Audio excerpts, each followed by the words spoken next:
পেশাব তো আল্লাহর ওলি। তো সোনারে কয় আমার তো হয়তো সময় শেষ হয়ে গেছে, মনে হয় দুনিয়া থেকে আমি চলে যাব। কবরের মধ্যে গিয়ে আমার কাপড়ের কাপড়টা খুললা ল্যাংটা চোখটা ঘোরাইয়া লজ্জা দিয়ে না দামটা আমি আগে আপনার দিয়ে দিলাম। সোনাই বোর কাছে পেশাব অনেক বড় মানুষ গো, কষ্ট করতে হইল না, এর কাপড়ের কাপড়ের দাম আমার আগেই দিয়ে গেছে। আল্লাহ কি হুকুমের পরের দিনই পেশাব দুনিয়া ছেড়ে চলে গেছে। উনি তো জানে সবকিছু,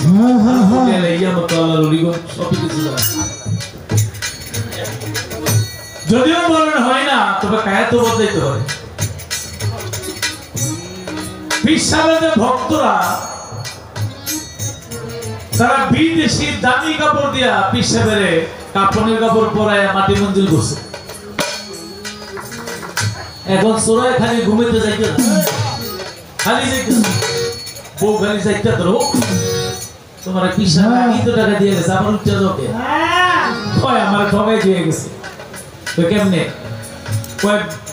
ভক্তরা বিদেশে দামি কাপড় দিয়ে মাটি মঞ্জিল করছে, আমার দেশি কাপড়ের দাম দিছে, বিদেশিটার দাম দেয়।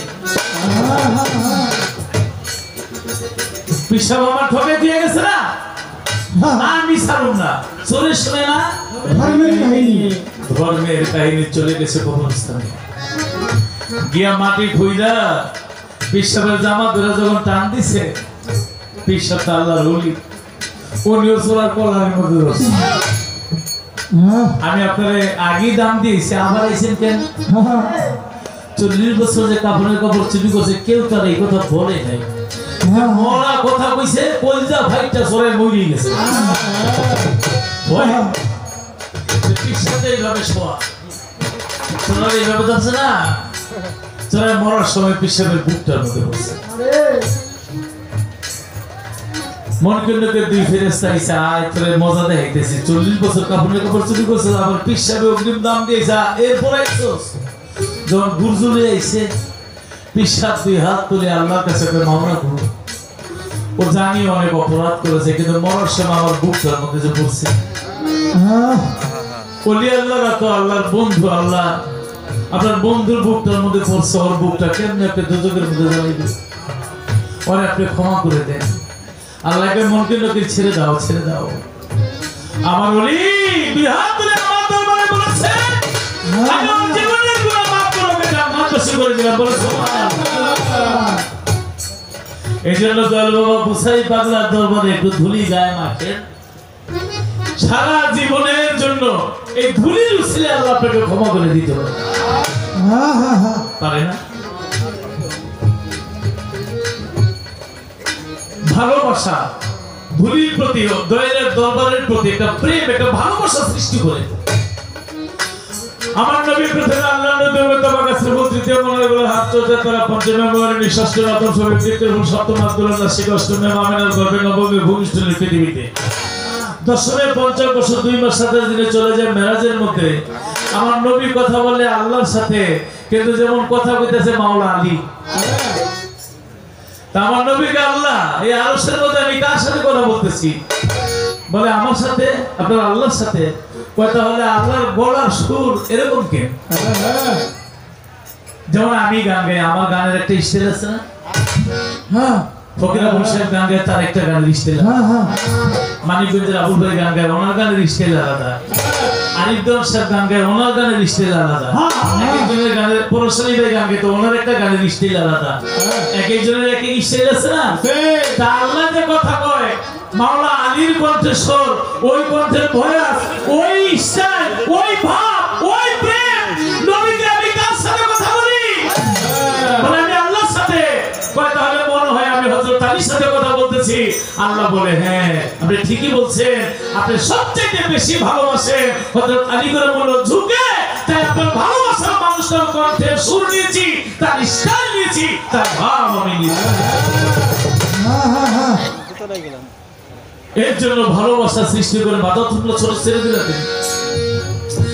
এর জন্য ভালোবাসা কারোর সাথে কোলের ছাগল যদি ধরাতে যাবার বেলা তোমার মনের কথাকে আর সেই ভালোবাসা যদি আল্লাহ রলির সাথে হয়, আল্লাহ রলির সাথে ভালোবাসা মানে স্বয়ং আল্লাহ। তাই আমি এবারে গানে চলে যাব। আপনারা যে যেখানে আছে, ডাইনে আল্লাহ, বামে রাসূল, পিছনে আমার মালাকুল মউত, সামনে আমার পীর। অনেকে হয়তো কাবা ভাবে পীর কেবলা, আল্লাহু আকবার বারবার শীষ মারে কেন? হ্যালো, এটা কি কথা?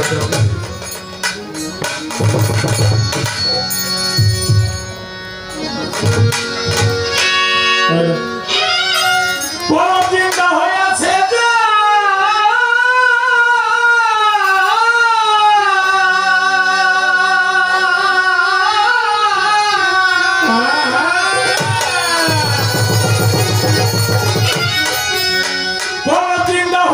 যে সকল শিক্ষা হইয়া আছে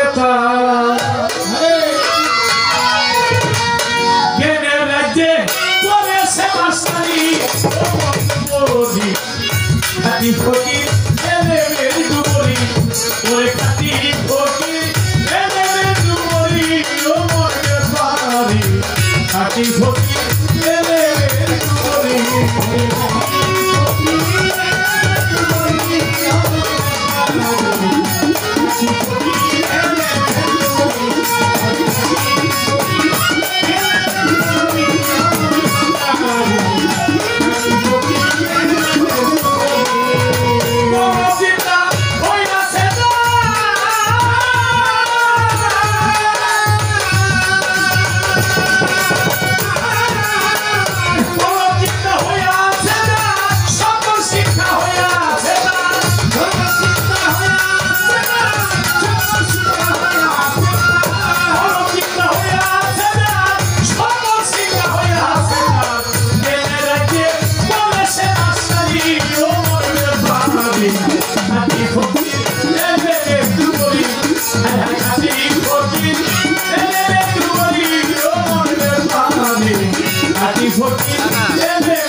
কলবে আল্লাহ দিকি সেই তো আপনার খাঁটি ফকির, ফকিরের ভেদ ভেদ হয় আল্লাহ দিকি, ফকিরের ভেদ হয় আল্লাহ দিকি,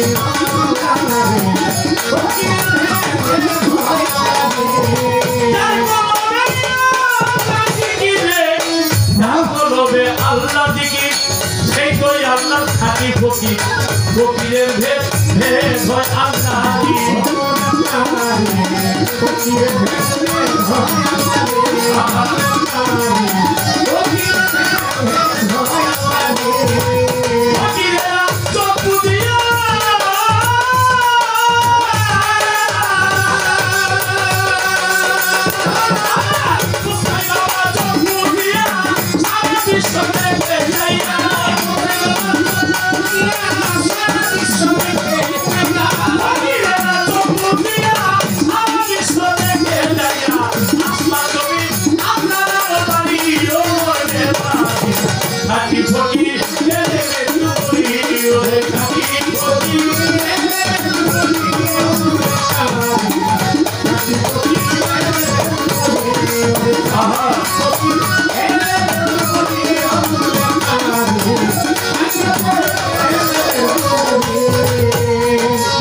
ফকিরের বাতেরি অন্তর জানে মোরা চিন্তার খবর, নিজে পড়ে নিজেই মার্কিন শাড়ি,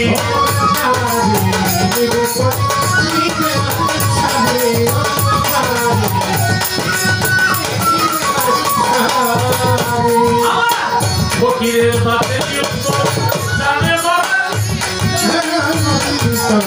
নিজে পড়ে মার্কিন শাড়ি,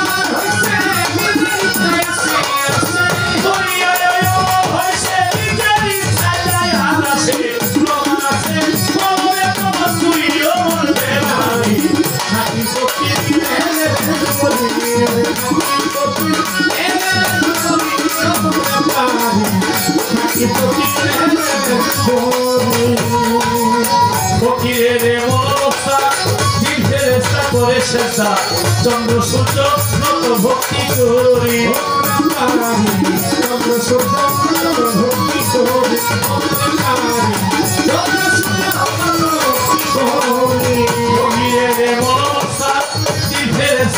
শ্রদ্ধা চন্দ্র সূর্য নত ভক্তি করি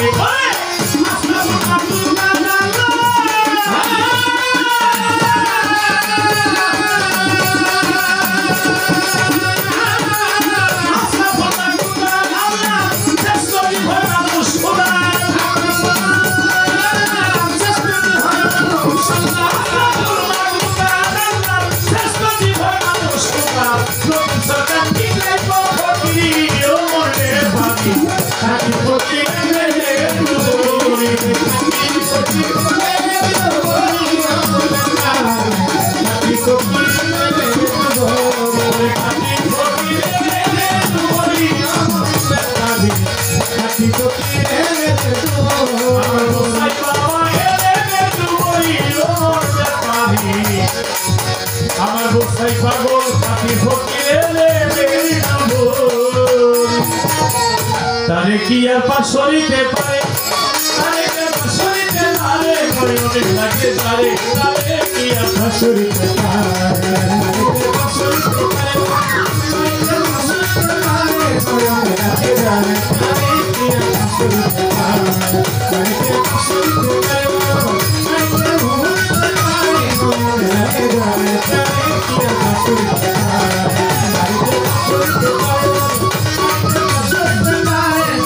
আলাউদ্দিন সাহেবের ভক্ত আনসার আলী সাহেব 1000 টাকা তিনি করলো পুরস্কার তাহার প্রতি সালাম জানাই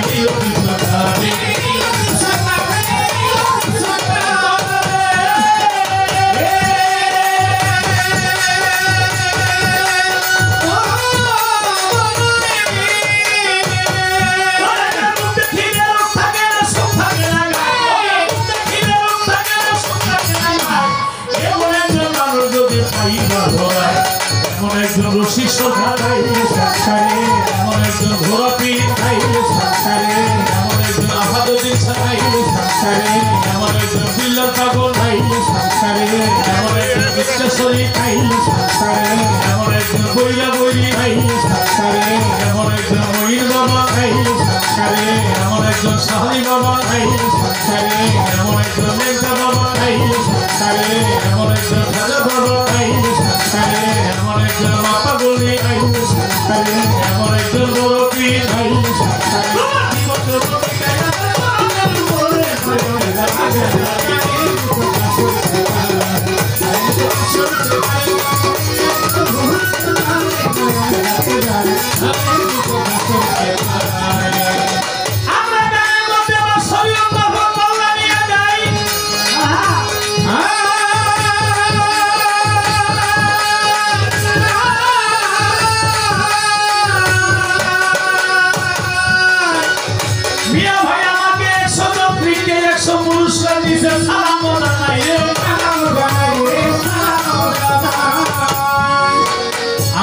সীমানাদের মাওলা আলীকে গানের ভাষণের মধ্যে বা বিভিন্ন জায়গায় এখানে সে কেরামত দান করছে তাই আমি যেখানে কথা রাখছি যে নবী মেরাজের মধ্যে গিয়ে 70,000 নূরের পর্দা ভেদ করে আল্লাহ আরো খুশি ভাত করে লাভ মোকামের মধ্যে সেখানে গিয়ে দেখে মাওলা আলীর কণ্ঠ মাওলা কি এখান থেকে আর ওদের কত উঠবে যাই হোক আস্তে আস্তে ধীরে ধীরে কথা আসবে বলে আমারও জিজ্ঞাসা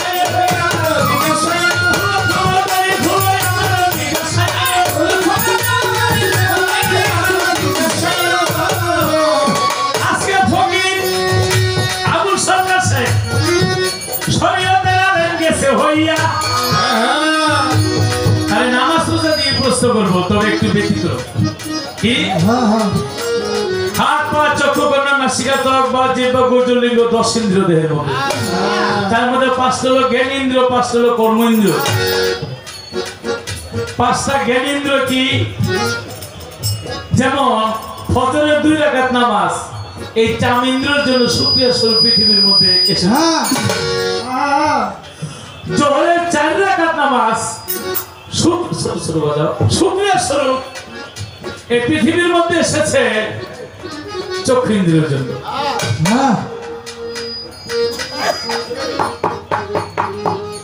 আচ্ছা,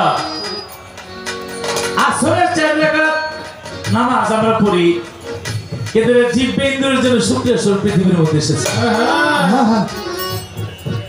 মাগরিবের 3 রাকাত, মাফ করবেন, জোহরের 4 রাকাত নাসিক ইন্দ্রিয়, আসরের 4 রাকাত হলো জিহ্বেন্দ্রিয়ের জন্য, আর মাগরিবের 3 রাকাত হলো চক্ষুইন্দ্রিয়ের জন্য, এশারের 4 রাকাত হলো কর্ণেন্দ্রিয়ের জন্য। নাক মুখ টানতে আছে যে একটা কোমা লইয়া ভাব ধরে বই হইছে, কারণ 13 দিন 12 দিন 14 দিন গানের সত্যতিত হয়ে যায়। আমি শুধু সরকার সাহেবের কাছে জানতে চাই, ফজরের 2 রাকাতের সাথে চর্মেন্দ্রিয় সম্পর্ক, জোহরের 4 রাকাতের সাথে এটা নাসিক ইন্দ্রিয়ের সম্পর্ক কি, আসরের 4 রাকাতের সাথে জিহ্বেন্দ্রিয়ের সম্পর্ক কি, মাগরিবের 3 রাকাতের সাথে চক্ষু ইন্দ্রিয়ের সম্পর্ক কি, এশার 4 রাকাতের সাথে কর্ণেন্দ্রিয়ের সম্পর্ক, এটা শুকরিয়া স্বরূপ এসেছে। মূল হাকিকতটা কি, আপনি 5টা কর্মেন্দ্রিয়ের কথাটা আমি আপনার কাছে সুন্দরভাবে জানতে চাই। সবার কাছে আমি মনে করি এই যে নামাজ পড়ি ফজর, জোহর, আসর, মাগরিব, এশা, এটা আমরা নামাজ পড়ি, কেন আসলো? এই নামাজ দেহের সাথে সম্পর্ক করে আল্লাহ দুনিয়ার মধ্যে পাঠিয়েছে, আমাদের জানার দরকার। বুঝো,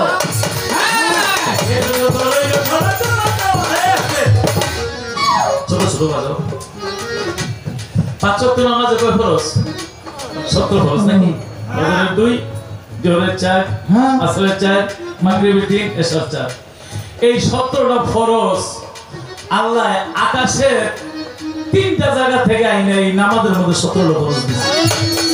কারণ অনেক জমানো কথা, আমার প্রায় 30 বছর যাবত গান গাই, এই 30 বছরের মধ্যে যদি 1000 পাল্লা হয়ে থাকে শরীয়ত মারফত, 990 পাল্লা গানে আমার শরীয়ত পৌঁছা ভালো চাইয়ে দিচ্ছি। সোজা ডিফারেন্ট কিছু হওয়া উচিত নাকি? এই নামাজের কথাই বলবো, আশা করি শুনছেন কিনা জানি না। আলেম সাহেবরা আছে, তাদেরকে শ্রদ্ধা করে কালকে গিয়ে জিগাইবেন। এই 5 ওয়াক্ত নামাজের 70 ফরজ জমিনের কোন জায়গাতে না, আকাশের 3টা জায়গা থেকে আইনা এই 70টা ফরজ নামাজের মধ্যে লাগাইছে। আকাশের কোন জায়গা থেকে 70টা ফরজ এনে নামাজের মধ্যে কেন লাগাইছে?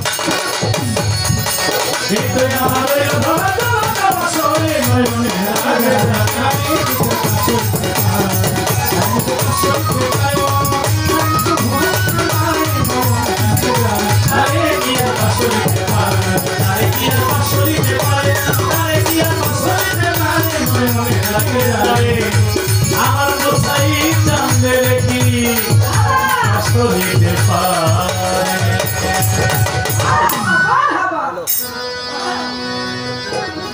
ডানে বামে আগে পিছিয়ে পরিপূর্ণ, আল্লাহ দরবারে লাখো কোটি শুকরিয়া। সর্বদিকে বসে আছে যেমন সোনার মানিক গুলি বসে আছে। হারমোনিয়ামের সাউন্ড দিয়ে দেখুন। এই জন্য মাইক আমরা বেহালা দিয়ে বাজাবো, কিন্তু পিছনে অনেক লোক থাকে, মাইক হাতে নিয়ে একটু ঘুরে ঘুরে যাচ্ছে, অসুবিধা নেই।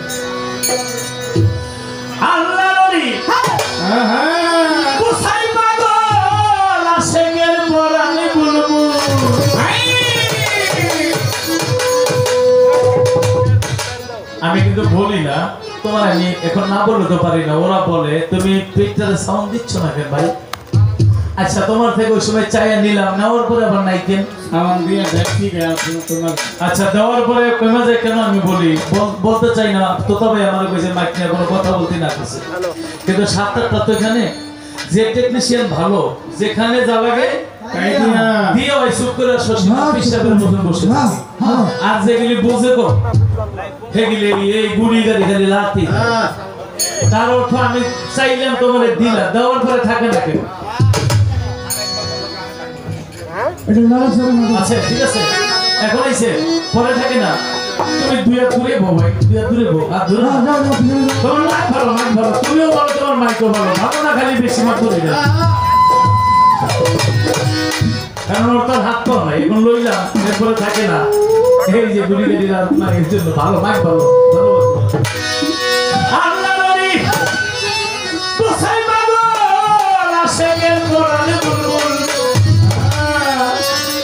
এই বাটুলিয়া ফুটলো প্রেমের ফুল,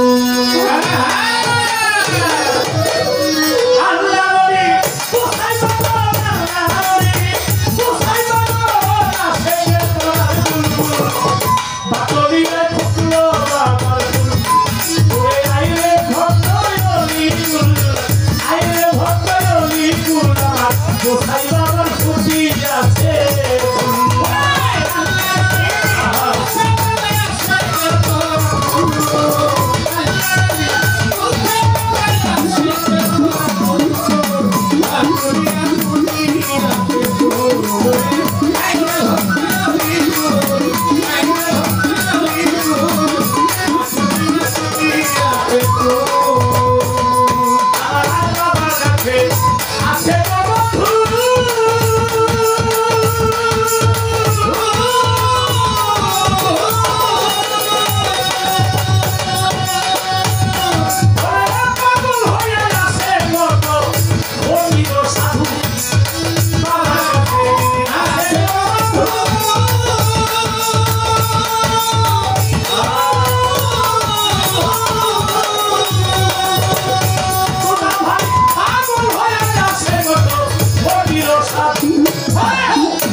What?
তো সেখানে 5 দিন গান হয়, এরপরে গান গাওয়া তো না মরবে আসার 5 দিন গাইলে আর গান থাকে।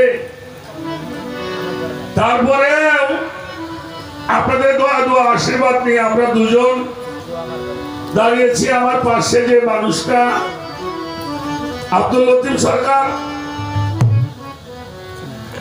উনি একটা কথা বলছে যে এই মানুষগুলি আবু সরকারের জন্য আইছে, অমন্দ করে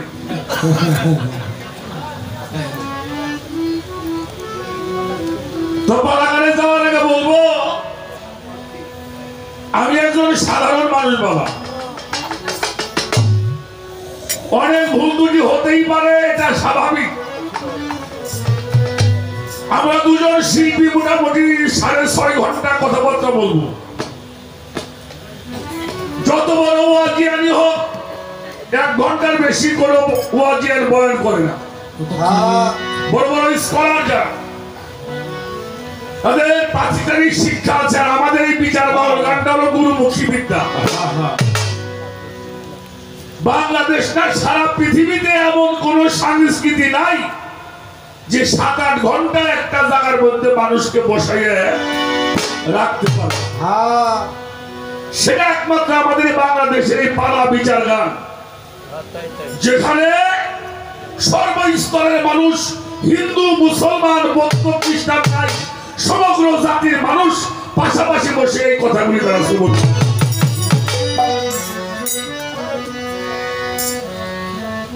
বিশ্বের মধ্যে একজন অন্যতম লেখক জনাব আল্লামা শফিক ওয়ালি রাহমাতুল্লাহি আলাইহি, উনি একটি কিতাব লিখেছেন, কিতাবটির নাম হচ্ছে জিরেত জামি। তার 20 পৃষ্ঠার মধ্যে উল্লেখ করেছেন জিকরুল আম্বিয়া ইবাদাতুন, আম্বিয়াদের আলোচনাই হলো উত্তম ইবাদত। সুবহানাল্লাহ। জিকরুস সালিহিন কাফারাতুন, সালিহিনদের আলোচনা শুনলে মানুষের দেহের গোড়ার কাফারা হয়ে যায়।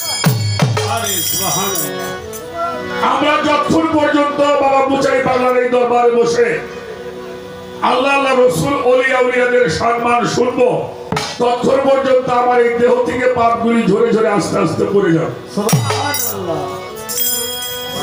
এমন একটি মাহফিলের মধ্যে আমরা বসতে পেরেছি, আমরা কত সৌভাগ্যবান তা নিজেও আমরা এখনো জানি না। তো আমার ভাই লতিফ সরকার মারফতের ভূমিকায় গান করবে, আমি শরীয়তের ভূমিকায় গান করব। আমাদের দেশে যতগুলি যুদ্ধ বিগ্রহ হয়, গন্ডগোল ফ্যাসাদ হয়, এটা আমরা করি, কিন্তু কোন ধর্ম গ্রন্থ মধ্যে মারামারি করে নাই। আমি তো গান বাজনা করি বাবা, আমার বাড়িতে 2-4টে বই আছে, কোরআন শরীফও আছে, হাদিসও আছে, বাইবেলও আছে, মহাভারতও আছে, কিতাব দিয়েছি। এটা আমার এক রুমের মধ্যে ছুঁয়ে দিছি, কোনদিন ওরা মারামারি করে নাই। এই মারামারি করে হইলে আবুল সরকার আর লতিফ সরকার। শরীয়ত আর মারিফত এই বিষয় দুইটা বুঝতে হবে। শরীয়ত আর এই মারিফত দুইটা শব্দ হইলে একই অপরের পরিপূরক। শরীয়ত যদি দেহ হয়, মারফত হবে আত্মা, মারফত যদি দেহ হয়, শরীয়ত হবে আত্মা। একটা বাদ দিয়ে আরেকটা চলতে পারে না। তো আমি আগেই বলছি, আমি লাহওয়াল হাদিসের অন্তর্ভুক্ত করে গান বাজনা করি না। যেটা বাজে আলাপ, এটা আল্লাহ পছন্দ করে না, আমি তার বান্দা, আমিও পছন্দ করতে রাজি না। প্রশ্ন করা হলো, সেটা হলো 5 ওয়াক্ত নামাজ, ফজর, যোহর, আসর, মাগরিব, এশা, এই 5 ওয়াক্ত নামাজ 5টা ঈদের সাথে কেন সংযোগ করা হলো? এই বিষয়ের উপরে আমার ভাই লতিফ সরকার প্রশ্ন করেছেন, তার জবাব দেওয়ার জন্য চেষ্টা করব। 17টা ফরজ, এটা উপর থেকে, আকাশ থেকে আনা হয়েছে, কেন আনা হয়েছে, কোথায় হতে আনা হয়েছে, এই বিষয়ের উপর একটা প্রশ্ন আমার ভাই করেছেন।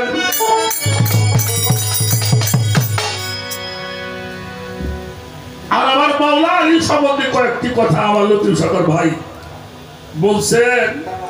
আল্লাহ রাসূল যখন মেরাজে গিয়েছিলেন, সে মেরাজে যখন ওনারা মিলে মিশে গিয়েছেন, আওহা ইলাইয়া, আমরা যখন উভয় মিলে মিশে গেলাম, আমার হুজুর পাক সাহাবারা প্রশ্ন করেছিল, হুজুর আপনি মেরাজে গিয়েছিলেন, তো আমরা তো আর জীবনে আল্লাহকে দেখিনি, আল্লাহর কথা শুনি নাই, তবে উনি যে আপনার সাথে কথাটা বললো, এটা কার স্টাইলে কথাটা বলছে, এই কথার স্টাইলটা কেমন ছিল? যেমন লতিফ সরকার গান গাইলে বোঝা যায় লতিফ সরকার গায়, আবু সরকার গাইলে আবু সরকারের মতো শোনা যায়। হ্যাঁ, আমাদের ওই যুক্তিবাদী হাবিবুর রহমান সে ওয়াজ করলে আমরা কই যে যুক্তিবাদী ওয়াজ শুনছি। এখন তো টিভির মধ্যে দেখে, আগে তো ক্যাসেটে শুনতো। তা আপনি তো আল্লাহর সঙ্গে দিদার করলেন, হ্যাঁ কথা বলছেন, সাক্ষাৎ করেছেন, আমরা তো আর দেখতে পারবো না। তাহলে আপনি যে আল্লাহর সাথে কথা বললেন, আল্লাহ কার স্টাইলে কথা বলেছেন? আল্লাহ রাসূল বলছে, আমি যখন আল্লাহর সাথে মিলে মিশে গিয়েছিলাম, আওহা ইলাইয়া, যখন আমরা দুজন একেবারে মিলে মিশে গিয়েছিলাম, তখন আমি কথা বলেছিলাম, আল্লাহকে জিজ্ঞেস করলাম, আল্লাহ আমি কার সাথে কথা বলি, আপনার সাথে না আলীর সাথে? তো আল্লাহ বলছে আমার সাথে কথা বলেন। তো কেন আমি আলীর সাথে আলীর ভাষায় কথা বলি? আলীকে তুমি বেশি ভালো বাসো। অনেক ভালো লাগছে এই কথাটা আমার, যে লতিফ সরকারের ভাই আমার এই মাওলা আলীর সম্বন্ধে এমন একটা মূল্যবান বাণী করেছেন। ধন্যবাদ আপনাকে। তো মাওলা আলীর সম্বন্ধে যেহেতু আপনি আলোচনা করছেন, আজকে মাওলা আলীর সম্বন্ধে কিছু জানাশোনা, কারণ মাওলা আলীকে যে জানে না সে ধর্ম জানে না, মাওলা আলীকে যে চেনে না সে রাসূল পাককে চেনে না, যিনি রাসূল পাককে চেনে না সে আল্লাহকেও চেনে। এই বিষয়ের উপরে আজকে কিছু আলোচনা এখানে হবে। আমি একটি গানের মধ্যে আগে যাব, গানটা করব, তারপরে যে প্রশ্নগুলি আসছে আমি আমার তাসওয়াব মতে সেই কথাগুলিকে জবাব দেওয়ার জন্য চেষ্টা করবো। সবার কাছে দোয়া চাই, দোয়া চাই, আশীর্বাদ চাই, চরণ ধুলি চাই। এবং আপনারা যারা আছেন, আপনাদের কাছে একটি বিষয় অনুরোধ করবো, যিনি আপনার পাশে যে মানুষটি বসে আছে বা কেউ যদি একটু কথাবার্তা বলে তাকে একটু বোঝাবে যে তারা তাদের কথা বলার একটা সময় আমাদের যখন দেওয়া হয় তখন আপনারা বলবেন। ধন্যবাদ সবাই।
গান গাইছে খাঁটি ফকির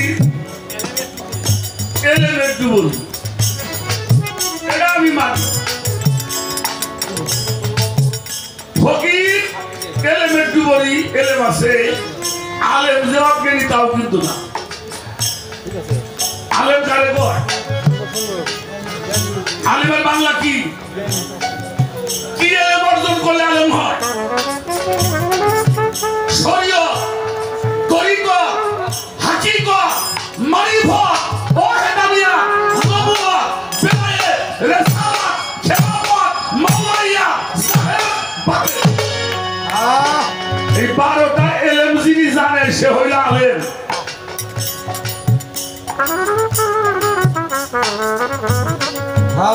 আলেম কারে কয়? ভাইজান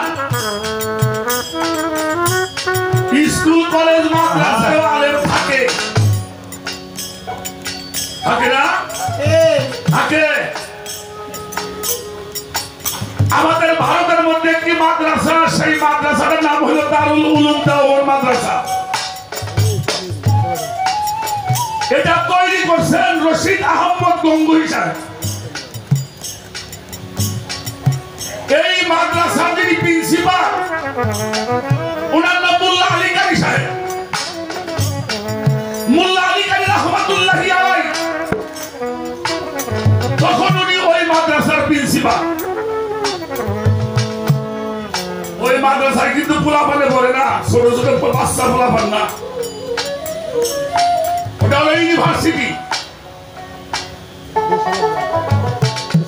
তো দুপুর টাইমে একটা পাগল, তার গায়ে কোনো পোশাক নাই। আমার কথাগুলি খেয়াল করে শুনবেন। গায়ের মধ্যে পোশাক নাই, শুধু এই জায়গাটুকু একটা কাপড় দিয়ে আটকানো, ওনার লজ্জা স্থানটুকু ফাঁকা আছে।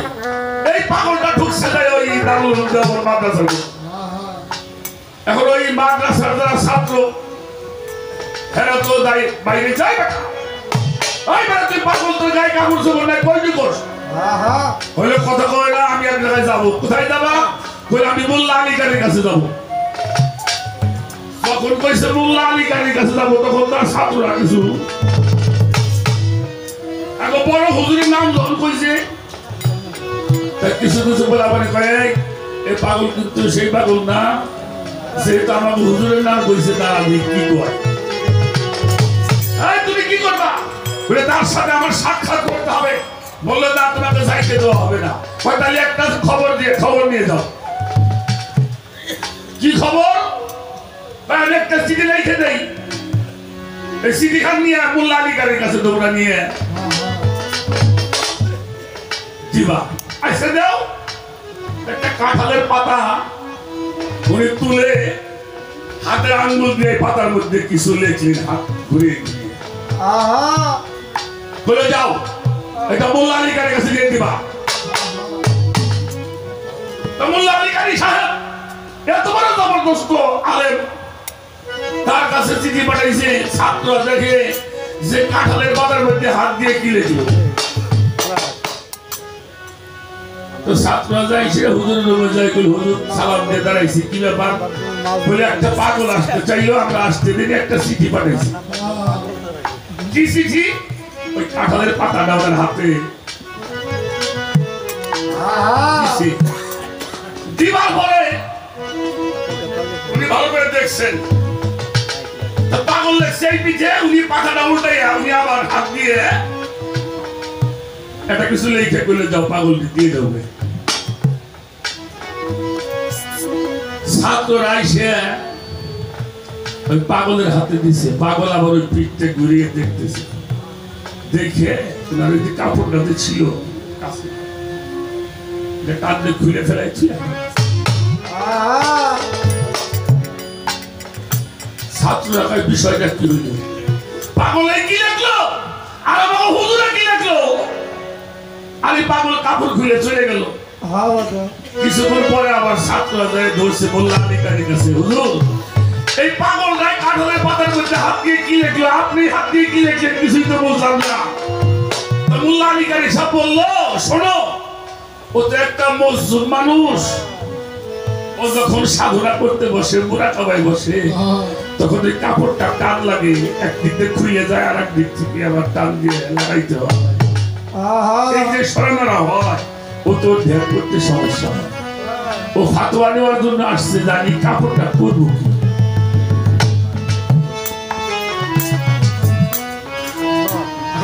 আমি লিখে দিয়েছি, তোমার এই কাপড়টা তুমি খুলে ফেলে দাও। তোমরা দেখো না, কাপড়টা খুলে ছুঁয়ে চলে গেছে বললো। তাইলে মাদ্রাসায়ও আল্লাহর ওলিয়ে থাকে ইনশাআল্লাহ।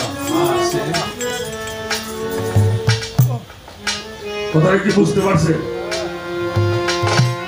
কোন মানুষ যদি কাপড় সফর না পরে, আমার বুঝাই বাংলা, এরা পাগল না, শুধু এরা হলো মুকাররবি।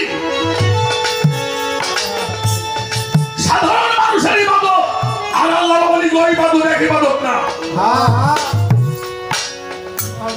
আর আল্লাহর ওলিদের ইবাদত আর মুকাররবিদের ইবাদত এক ইবাদত না। মিয়া পীর মাশায়েখ ওলি আউলিয়ারা তারা ধর্ম প্রচার করে, ধর্ম মানুষকে দান করে, ওরস করে, দরবার করে, নামাজ পড়ে, আমার ভক্ত তৈরি করে। আমার বুসাই পাগল কি দরবার শরীফ করছিল? করছে? উনি কি ভক্ত বানাইছে? উনি কি পীর ছিল? উনি ছিল মুকাররবি। এরা কোনো দরবারও বানায় না, এরা ভক্ত বানায় না, এরা মুরিদ। ওরা ওদের বাপ মত ওরা বসে থাকে। আল্লাহ জিজ্ঞেস করে, পাগল, ওরা নামাজ পড়ে, ওরা নামাজ পড়ায়, ওরা ধর্ম করে, ওরা ধর্ম প্রচার করে, ওরা ওরস করে, দরবার করে, তোমরা কি করো বাবু? বলে আল্লাহ আমরা করো, কিন্তু তোমাদের দেখি আর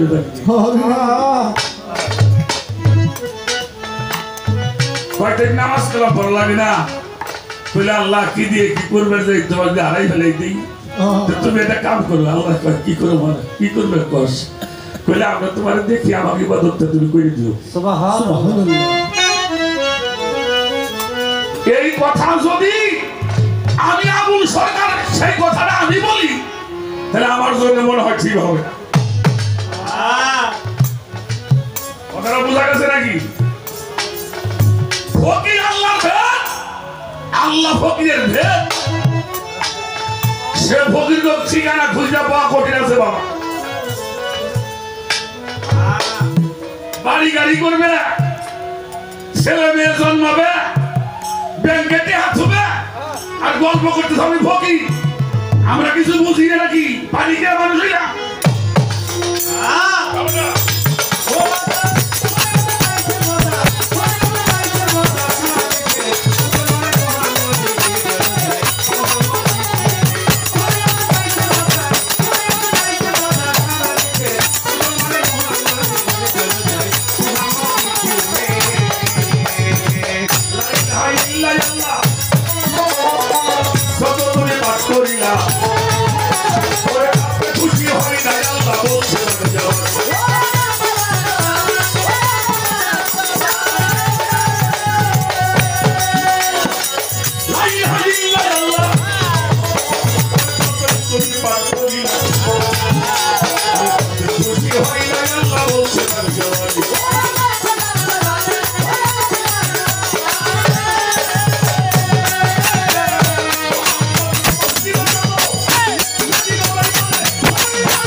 দুনিয়াতে ফকিরে পয়সায় আমার নবী নূরে নবী ছাড়া কেমন করে কোন স্বামী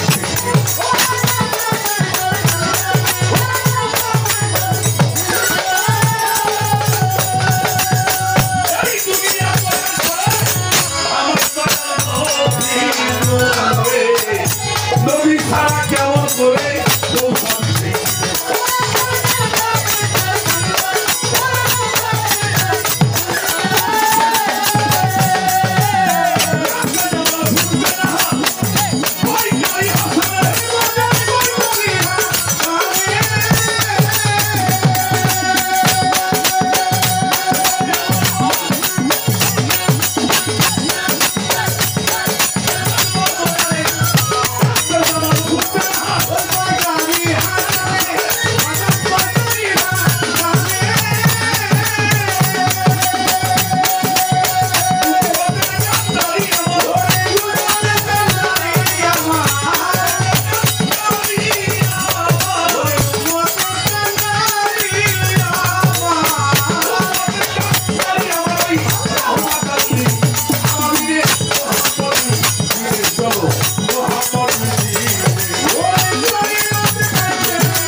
মহাজনী গানের শব্দ এই গানে রাখিয়া বন্ধ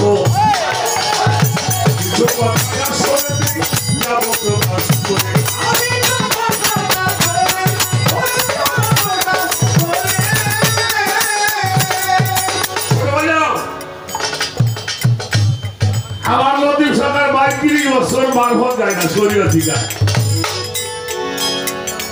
আর আমার গান এখানে আপনারা প্রায় মানুষ শুনছেন আমিও যে মারফত শরীয়ত গাইছি তাও মনে কর না কারণটা ভালো হয়েছে তোমার উপকার হয়েছে আমার একটা উপকার এ তো ভুলেই যাই তুমি পাঠান আমি পাঠান তারপরে তার কব না পিছের গানের জগতে এই পর্যন্ত এইভাবে প্রশ্ন আমার মুখে আমি কানে শুনছি মিলে মনে ফজরের নামাজ কয় রাকাত কথা বলতে হবে 2 রাকাত এই ফজরের 2 রাকাত নামাজ কে পড়েছিলেন প্রথম কে পড়ে 350 বছর যখন কান্নাকাটি করা হলো লা ইলাহা ইল্লাল্লাহ লা ইলাহা ইল্লাল্লাহ 350 বছর আদম কান্নাকাটি করবার পরে আদমের গুনাহ তো মাফ হইল না আল্লাহ তাআলা আদম আলাইহিস সালামের কান্না দেখে কি করেছিলেন একটা কিছু পানি শিখায় দিলেন সেইটা বর্তমানে সূরা বাকারার 37 নম্বর আয়াত ফাতালাক্কা আদামু আলাইহা মির রাব্বি কালিমাতিন ফাতাবা আলাইহা ইন্নাহু আত-তাওয়াবুর রহিম এই পানিগুলি উসিলা করে যখন আদম আলাইহিস সালাম তওবা করেছিলেন আল্লাহ তাআলা তার তওবা কবুল করেছেন সুবহানাল্লাহ এই আয়াতটা আমার হুজুরে পাক সাহাবাদের মধ্যে বেশি বেশি বলতেন রাসূল মুফাসসির ইবনে আব্বাস উনি দাঁড়িয়ে বললেন ইয়া রাসূলুল্লাহ ইয়া হাবিবাল্লাহ এই বাণীগুলির মধ্যে কি ছিল আমার হুজুর পাক বলেছিল এই বাণীগুলির মধ্যে আমি ছিলাম আমার মাওলা আলী ছিল ইমাম হাসান ছিল হুসাইন ছিল আর ফাতেমা ছিল এই আহলে বায়তের ওসিলায় আল্লাহ তাআলা আদমের তওবা কবুল করেছিলেন যখন তওবা কবুল হইল উনি 2 রাকাত নামাজ পড়লো যেটা আমরা ফজরের সময় পড়ি এখানে একটা বিষয় আছে ফজর হলো সাত একটা হলো সাত আর একটা হলো সেবাত একটি হলো সাত আর একটা হলো সেবাত আমি অত গভীরে যাব না আদম আলাইহিস সালামের বাবাও নাই মাও নাই আছে নাকি মা নাই ওনার ঘরটা হলো মাটির ঘর ওনার ঘরটা কিসের ঘর? মাটির ঘর। যতক্ষণ পর্যন্ত দেহের মাটি পরিশুদ্ধ না হবে ততক্ষণ পর্যন্ত ফজরের নামাজ তার কায়েম হবে না। ছোটকালে গান শোনেন নাই আপনার গাইছে, মাটির মতো হয়ে খাটি পান করো জীবন মরণ নবীজি খাস মহলে যাবি যদি পাগল মন। এই মাটিকে দিয়া, মাটিকে যারা কন্ট্রোল করতে পেরেছেন, মাটিকে যারা খাঁটি করতে পেরেছেন, তাদের ফজরের নামাজটা কায়েম হয়েছে। ওদের আদম আলাইহিস সালামের বাবাও নাই, বাবাও নাই, যার জন্য 2 রাকাত ফরজ নামাজ পড়া হবে। এই ঘরটা হলো মাটির ঘর। জোহর পড়ল কে? ইব্রাহিম আলাইহিস সালাতু ওয়াস সালাম আগুনের মধ্যে থেকে যখন মুক্তি লাভ করেছিলেন। আচ্ছা, আগুনে মানুষ পড়ে না, এটা বিশ্বাস হয় নাকি?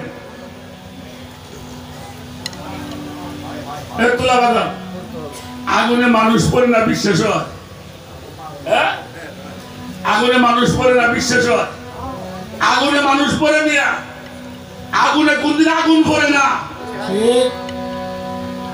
আগুনে কোনদিন আগুন পড়ে না। ইব্রাহিম আলাইহিস সালাম তারা আগুন কন্ট্রোল করেছিল। আগুন হলো মানুষের দেহের ক্রোধ,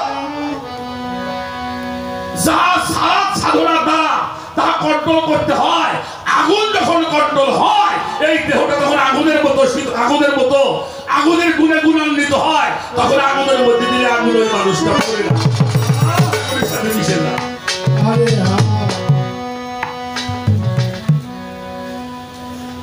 উনি 4 রাকাত নামাজ পড়েছিলেন। 2 রাকাত করেছিল, 1 রাকাত আল্লাহর জন্য, 1 রাকাত আল্লাহর রাসূলের জন্য, 1 রাকাত তার মায়ের জন্য, আর 1 রাকাত তার বাবার জন্য। যার জন্য প্রথম 2 রাকাত পড়া হয় সূরা ফাতিহার সঙ্গে যে কোনো সূরা মিলাইতে হয়, ঠিক না? পরের 2 রাকাতের মধ্যে কি সূরা ফাতিহার সাথে আর কোনো সূরা মিলান লাগে? মিলান লাগে না।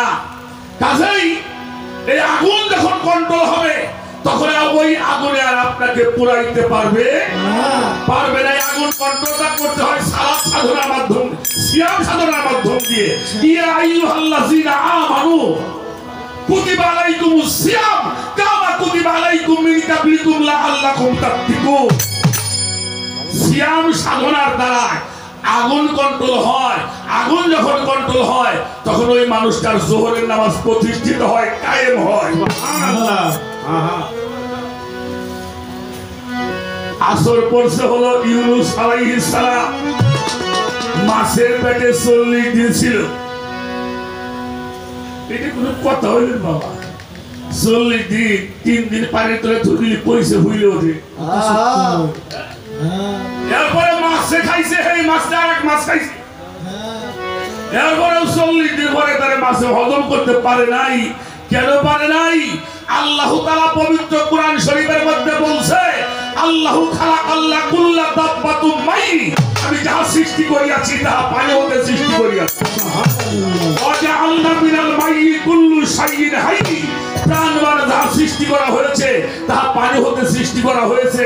সেই পানির সাধনা যারা করে, পানি যারা কন্ট্রোল করতে পারে, তারে পানিতে হজম করতে পারে না, পারে না। এখন যেই পানি দিয়ে প্রাণবান সৃষ্টি হইল, সেই পানির সাধনাটা যদি আপনি না করেন, খালি নামাজ পড়েন, তাতে কাজ হবে? এই পানির সাধনা করেছিলেন, পানির হেফাজত করেছিলেন বিধায়ী, তাকে পানিতে হজম করতে পারে নাই। উনিও 4 রাকাত নামাজ পড়েছিলেন। এই পানির ঘরটা হলো, পানির ঘরটা কোথায়? জিহ্বায়, জবানে। মানুষের মরে রাখবে, দেখবেন জিহ্বা শুকিয়ে যায়। কারণ পানি যদি শুকিয়ে যায় তাহলে দুনিয়াটাই শুকিয়ে যাবে। এরপরে মাগরিব পড়েছেন ঈসা আলাইহিস সালাম 3 রাকাত। উনার ঘরটা হলো বাতাসের ঘর। এই ঘরটা কিসের ঘর? বাতাসের ঘর। নাসিকা দ্বারা উনি গিয়েছিলেন। বাতাস যারা কন্ট্রোল করতে জানে, বাতাসের সন্ধান যারা জানে, আল্লাহ তাআলা বলেছেন বাতাসের মধ্যে আমি তোমাদেরকে সুসংবাদ দান করিয়াছি। এই বাতাসের ঘর হলো মাওলা আলীর ঘর। এই জন্য বাতাসের খবর যে জানে মওলা আলীর খবর সে জানে। তার মাগরিবের নামাজ কায়েম হবে। এশা হলে পড়েছিল মুসা আলাইহিস সালাম, এটা নূরের ঘর, পাহাড় পুরে সুরমা হয়ে গিয়েছিল, মুসাকে পুরাইতে পারে কেন পারে নাই? এজন্য আল্লাহ রাসূল বলেছেন ইন্নাকুম সাতারুনা রাব্বাকুম তাবাক্কাউনা হাজার কামার। আকাশের গায়ে যেমন অখণ্ড পূর্ণিমার চাঁদকে দর্শন করো, আল্লাহকে সেরকম দর্শন করতে পারবে যেদিন তোমার মাকামে মুহাম্মদের মধ্যে সেই মুহাম্মাদের ঝলক।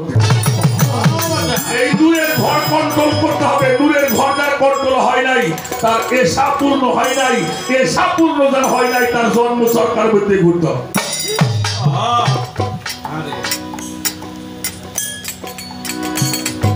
আমি একটা প্রশ্ন করে নিয়েছি, আমিও ভাই যেগুলো করি নেই একটু দেখি কিছু পাইনি। ফকিরা তো এলেমের দুবনি আপনার গানের মধ্যে পাইলাম। আমাকে মানিকগঞ্জ জেলার মধ্যে ঝিটকা একটা জায়গার নাম আছে, এই ঝিটকা শরীফের সুফি ইজমের মহাসাধক কলিকাতা বিশ্ববিদ্যালয়ের ভাইস চ্যান্সেলর উপেন্দ্রনাথ ভট্টাচার্য একটি বই লিখেছেন বাংলার বাউল। তার মধ্যে অনেকগুলি সাধকের নাম লিখছেন। তার দুইজন সাধককে অগ্রগণ্য করেছেন। একজন ওপার বাংলায় ঘনে আছে কুষ্টিয়ার মাটিতে দরবেশ লালন সাবুকি, আর হলো আমাদের এপার বাংলার মধ্যে সুফি ইজমের মহাসাধক ঝিটকা শরীফের দেওয়ান রশিদ বাবা যান।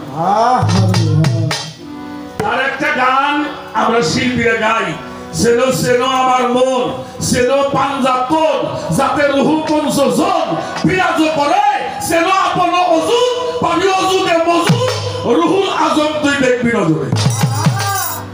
আমি জানতে চাই এই রুহুল আজম বিষয়টা কি। দুই নম্বরের প্রশ্ন হলো, এই গানের মধ্যে লেখছে কামেলিন পীর তোমার হইবেন যিনি, রুহের সুরাত তোমাকে দেখাইবেন। যেহেতু ফকির আল্লাহর ভেদ, আল্লাহ হইল ফকিরের। আমি অবশ্যই সম্মান করি, শ্রদ্ধা করি। আমি কখনোই কোনো ফকিরকে আমার 10 লাখ টাকা দিয়ে একটা ফকিরের সম্বন্ধে বাজে বক্তব্য করার ক্ষমতা আমার নাই। 10 লাখ টাকা দিয়ে একটা আলেমের বিরুদ্ধে কোনো খারাপ কথা বলার, আলেম যে আল্লাহ, আলেমরা যারা জ্ঞানী তাদেরকে আমি কেন খারাপ বলতে যাবো? আমি জানতে চাই এই রুহের সুরাতটা কেমন, রুহের সুরাতের রং নকশাটা কেমন, এটা কিভাবে দেখা যায়? যেহেতু সাধক বলছেন কামেলিন পীর তোমার হইবেন যিনি, রুহের সুরাত তোমাকে দেখাইবে। এই রুহটা দেখতে কেমন?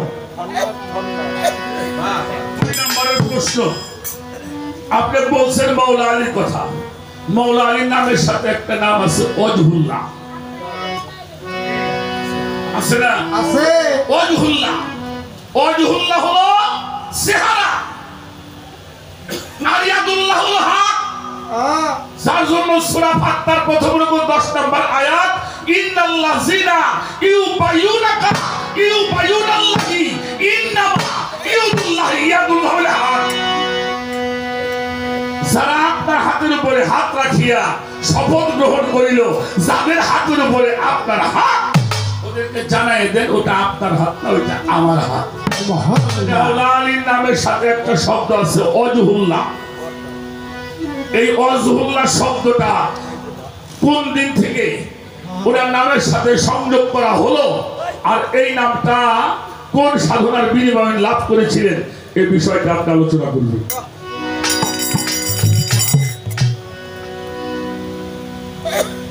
আমি গীবত পছন্দ করি না, গীবত করবো না, যেটা করবি তাই ভাবি। জীবন কর্ম তিমন ফল, বিশ্বাস না হয় কইয়ে দেয়।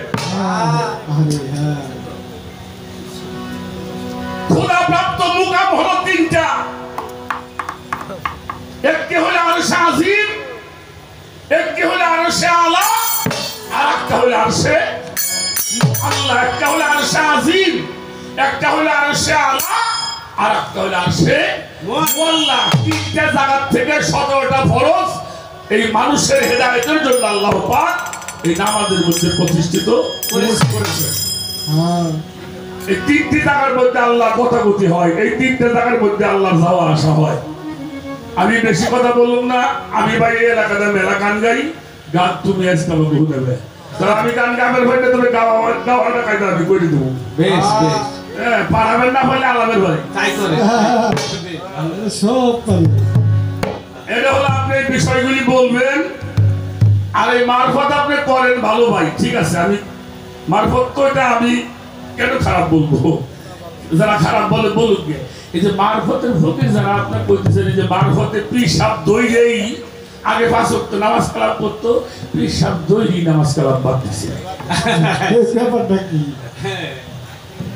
জি ভাই, হইছে না? এই যে লাগে গেল আচ্ছা, এই 5 ওয়াক্ত নামাজটা বললি এই মারফতের কথা আমি ক্ষতি হয়, বাহ বাহ আচ্ছা এটা আপনারা পড়েন না, না পড়লে আপনার ব্যাপারে না, কিন্তু 5 ওয়াক্ত নামাজটা পড়লি পারে আপনাকে মারফতের কত হানি ক্ষতি হয়।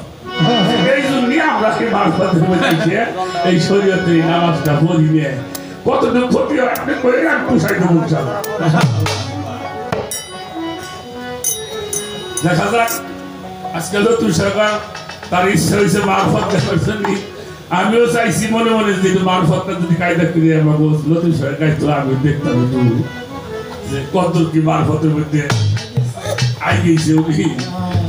দেখার বিষয় আছে আল্লাহরই কাম, আল্লাহ যা করে ভালোর জন্যই করে। আজকে মারফতের এই বিষয়গুলি আপনার মধ্যে ভালো করে, আর যদি মারফতের এই নামাজ পড়লে যদি ক্ষতি না হয় তাহলে পড়েন না কে? যদি গন্ধে না ভাই কোনো ক্ষতি হয় না তাহলে পড়েন না কে? আর পড়লে যদি ক্ষতি হয় তাহলে কি ক্ষতি হয় হ্যাঁ করে করবো না।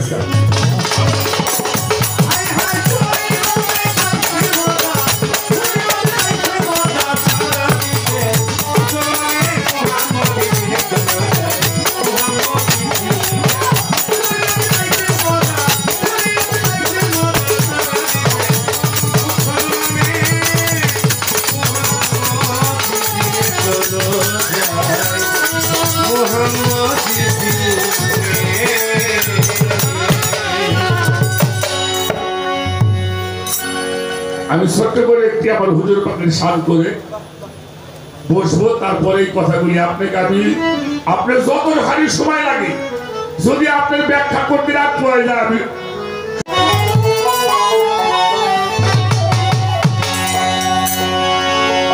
আল্লাহ তাআলা যাকে সৃষ্টি না করলেন, কুল কায়নাতের কোনো কিছু সৃষ্টি করতেন না, তিনি আমার নবী মুহাম্মদুর রাসূলুল্লাহ সকলেই বলি সাল্লাল্লাহু আলাইহি ওয়াসাল্লাম।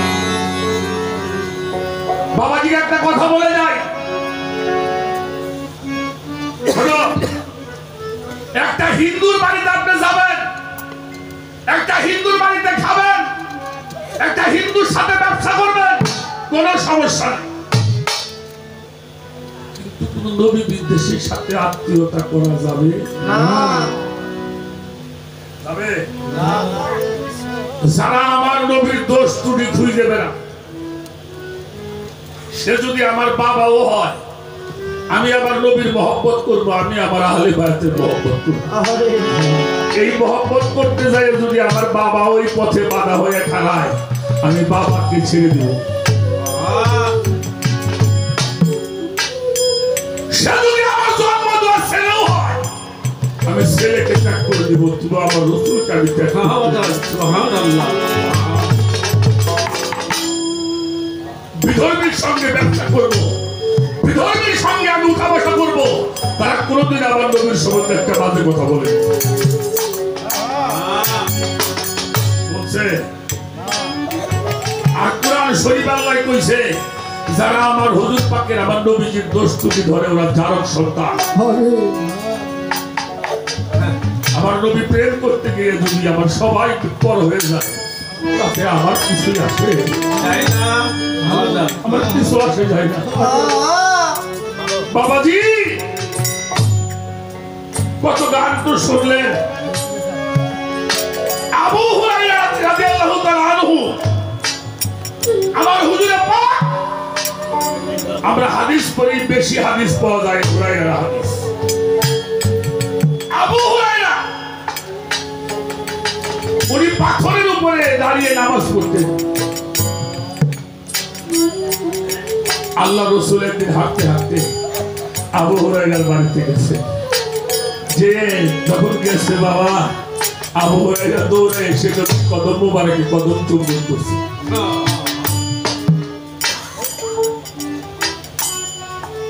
বুকের মধ্যে জড়াই ধরছে।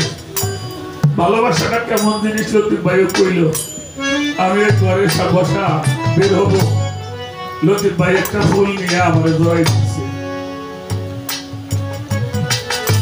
এই ভালোবাসার দাম আপনি কি দিয়ে দিবেন বলে? টাকা দিয়ে দিবেন? কোনদিন এটা দাম দেওয়া যাবে? বুকের মধ্যে জড়িয়ে ধরে আবু হুরায়রার সাথে হাঁটাহাঁটি করতেছে। ঘুরে ঘুরে দেখতেছে, হঠাৎ করে দেখে একটা জায়গার মধ্যে কি পাথর পড়ে আছে। ওই পাথরটার মধ্যে কিছু দাগ দেখা যায়। দাঁড়িয়ে উনি নামাজ পড়তে, ওখানে একটা পায়ের দাগ হয়ে গেছে। আপনি জুতা পাই দেন না বাবা, কয়েকদিন পাই দিলে কিন্তু একটা দাগ পড়ে ওখানে। বৃষ্টির পানি পড়ে পাকা জায়গার মধ্যে, ঘরের থেকে চাল থেকে ওখানে একটা গর্ত। আবু হুরায়রা ওই পাথরের পার দাঁড়িয়ে নামাজ পড়েছে, পাথরের পায়ের থাকবে। যেখানে হাতটা পড়ছে সেখানে একটা গর্ত হয়ে গেছে, যেখানে হাতটা রাখছে সেখানে একটা হাতের ছাপ হয়ে গেছে। আল্লাহ রাসূল জিজ্ঞেস করে, হুরায়রা এই জায়গাটা কি রে বাবা, একটু দাগ দেখা যায়? বলে, হুজুর আপনার গোলাম এখানে দাঁড়িয়ে সালাত করে।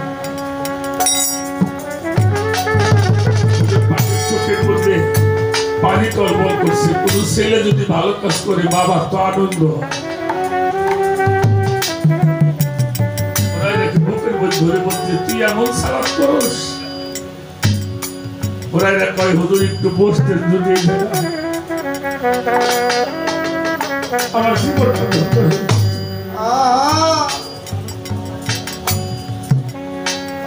হুরায়রা হুজুর পাককে বসাইও কিছু আনার জন্য গেছে ঘরের মধ্যে।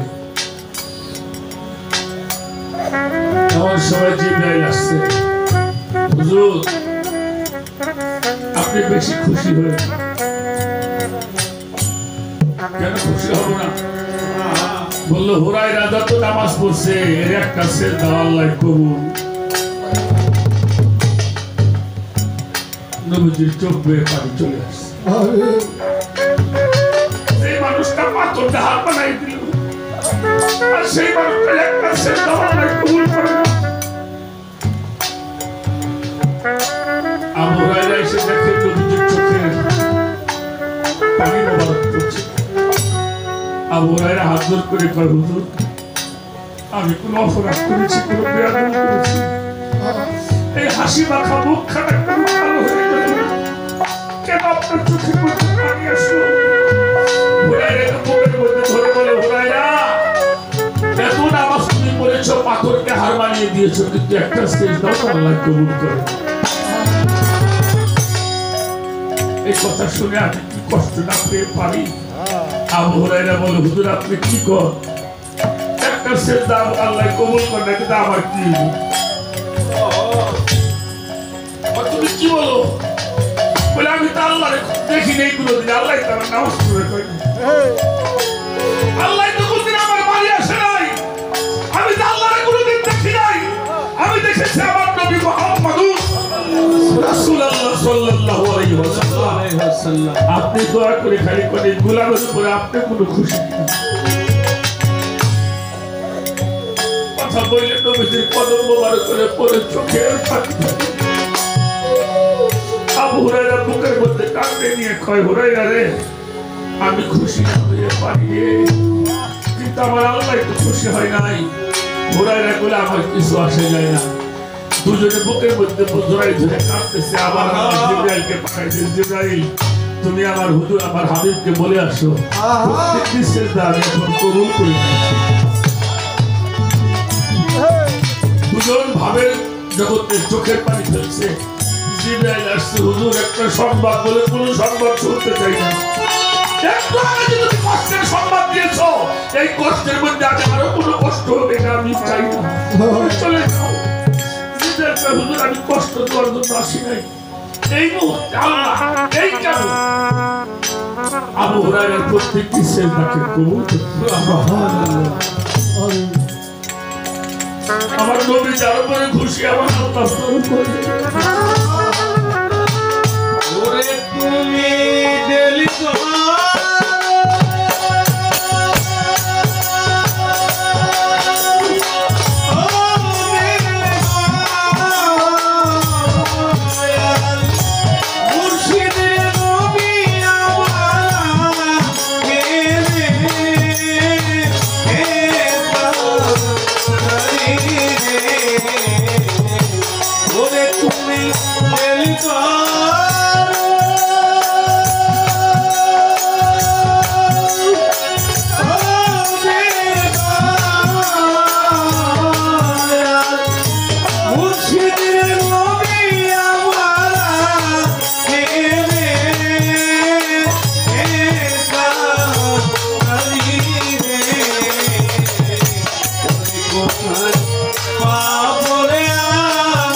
সাল্লাল্লাহু আলাইহি ওয়াসাল্লাম।